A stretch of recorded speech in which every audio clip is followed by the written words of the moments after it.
Aku udah granted minggu lalu. Nah, apa aja syarat dan kelengkapan WHV ini? Kalian harus tahu proses pendaftaran WHV itu dibagi jadi dua bagian besar.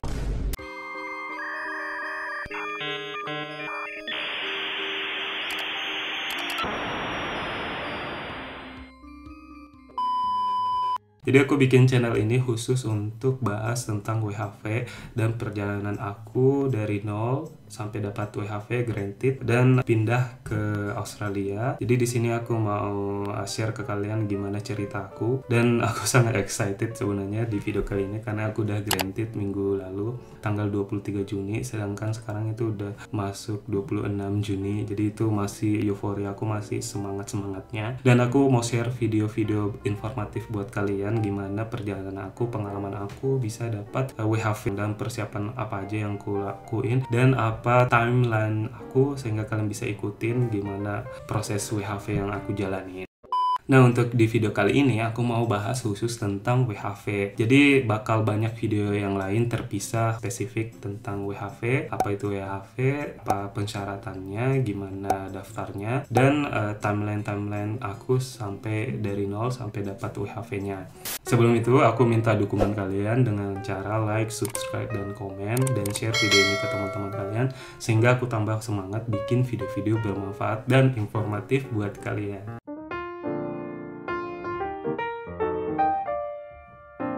Sebelum itu kita cari tahu dulu apa itu WHV. Jadi WHV itu singkatan dari Working Holiday Visa. Nah, Working Holiday Visa ini kalian bisa gunakan untuk ke Australia. Kalian bisa pakai untuk bekerja dan berlibur. Bagusnya Working Holiday Visa ini kalian bisa bekerja part-time gitu di sektor hospitality kebanyakan. Dan kalian bisa dapatkan uang, dan kalian bisa jalan-jalan, kalian bisa bertemu orang baru di Australia. Dan ini berlaku selama setahun. Tapi kalian bisa perpanjang sampai second dan third year dengan syarat dan ketentuan yang lain. Nah, itu sangat bagus buat kalian yang punya mimpi bisa tinggal di luar negeri. Untuk detail tentang WHV ini kalian bisa kunjungi di website embassy-nya, Australian Embassy, atau kalian bisa cari-cari di Google. Itu banyak yang bahas tentang WHV dan manfaatnya. Nah, di video kali ini aku mau share dari segi sudut pandang aku. Terus banyak pertanyaan juga, kapan bisa daftar WHV? Nah, daftar WHV ini sebenarnya bisa kapan aja. Yang penting kalian udah memenuhi syarat dan berkasnya kalian sudah lengkap.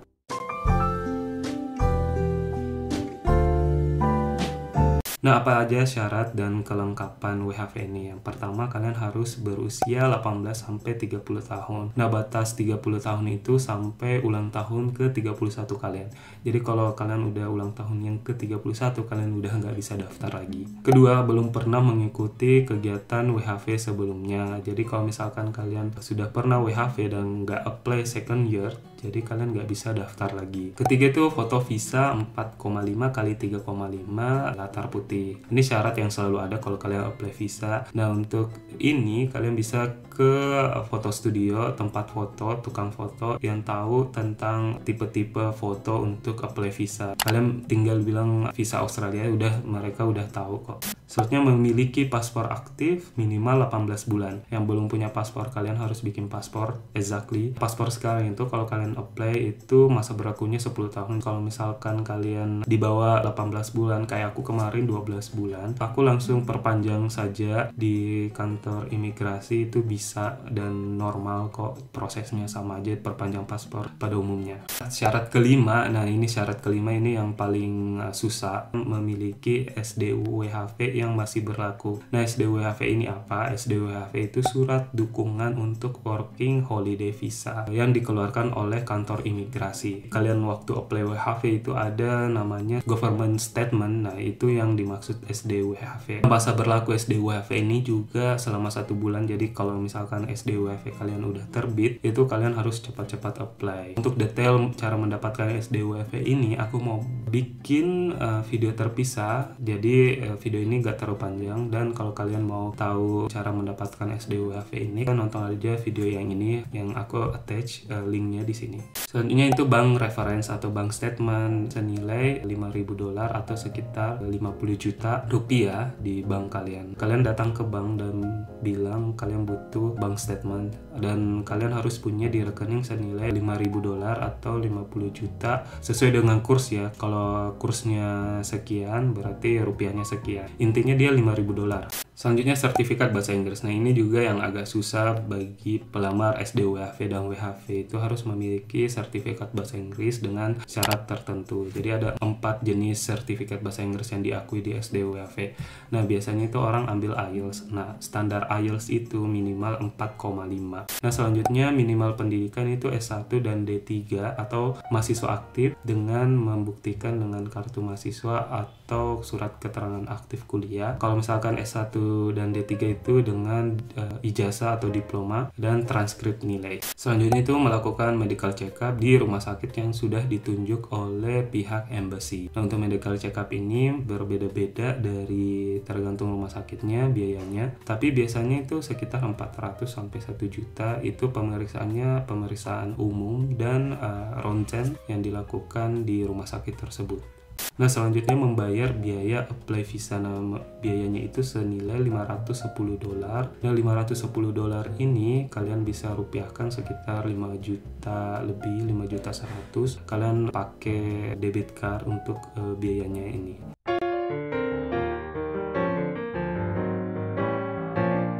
Nah, itu syarat dan kelengkapan berkas untuk daftar WHV. Selanjutnya, gimana cara daftar WHV-nya? Untuk cara daftar WHV-nya ini, kalian harus tahu proses pendaftaran WHV itu dibagi jadi 2 bagian besar. Yang pertama itu mendapatkan SD WHV atau surat dukungan untuk working holiday visa. Yang kedua itu apply WHV-nya atau lodging visa. Nah, untuk SD WHV ini apply-nya ke imigrasi atau Ditjen Imigrasi Indonesia, pemerintah Indonesia. Kalau WHV-nya sendiri itu ke embassy atau kedutaan Australia.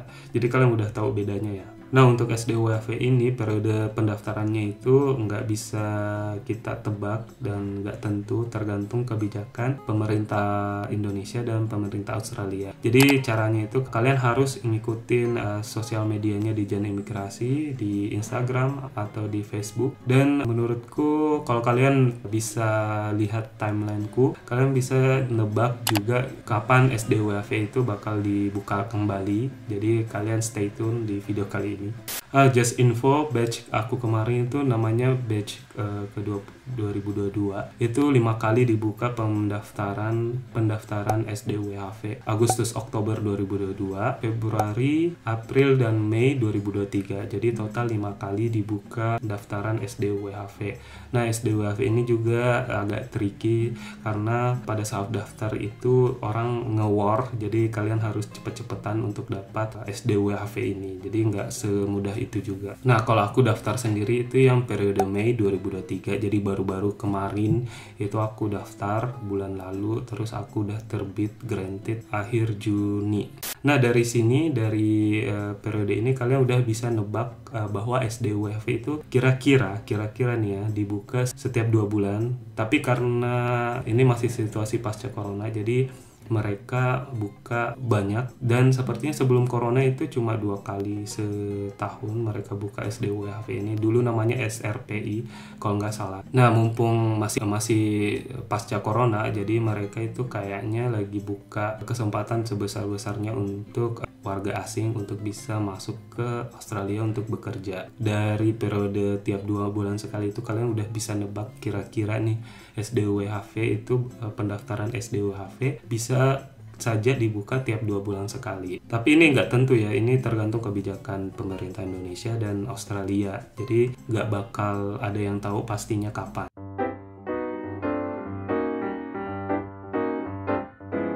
Nah, di sini aku mau share timelineku dari pertama persiapan sampai dapat granted visa WHV. Ini tahun 2023, 11 Maret aku tes IELTS, 23 Maret hasilnya keluar 6,0, tanggal 7 itu dikirim dan aku terima hard copy-nya. Nah, tanggal 21 Mei itu pengumuman SDWHV akan dibuka. Jadi masih ada kayak hint gitu, kayak clue-clue dari Ditjen Imigrasi itu akan dibuka. Jadi perkiraan itu seminggu setelah itu bakal dibuka. Tanggal 24 itu aku langsung perpanjang paspor. Jadi aku dapat paspor baru. Tanggal 25 itu pengumuman tanggal pasti nge-war SDWHV. Selanjutnya tanggal 26 itu aku bikin SKCK di Kapolda. Nah, tanggal 30 itu pasporku udah terbit, 30 Mei. Selanjutnya tanggal 31 Mei itu aku war SDWHV jam 10, jam 9. Kayaknya jam 10 waktu Indonesia Tengah. Nah, nge-war-in SDWHV itu ada tips and triknya. Jadi aku mau bikin video terpisah untuk SDWHV ini. Nah, 5 Juni itu pengumuman SDWHV telah disetujui. Nah, setelah disetujui itu ditunggu sampai 12 Juni itu sampai validasi dan penerbitan SDWHV. Setelah itu 14 Juni itu aku, nah rentang waktu 12 sampai 14 Juni itu aku melakukan isi form yang lumayan banyak untuk apply WHV. Nah, setelah isi form itu ke MCU tanggal 14 Juni, sekaligus tanggal 14 Juni itu aku submit aplikasi WHV ku ke kedutaan. Aku bayar sebanyak 5.100.000. Setelah itu yang dilakukan cuma menunggu sampai granted. Nah, granted ini berbeda tiap orang. Mungkin ada yang bermasalah, MCU-nya atau berkasnya bermasalah, itu tergantung. Jadi aku juga mau bikin video terpisah khusus untuk lodging visa. Karena aku granted itu tanggal 23 Juni guys. Jadi dari 14-23 Juni itu cuma butuh 10 hari atau 1 minggu kerja. Jadi aku mau share ke kalian bagaimana tips and trikku di video yang berbeda untuk lodging visa WHV.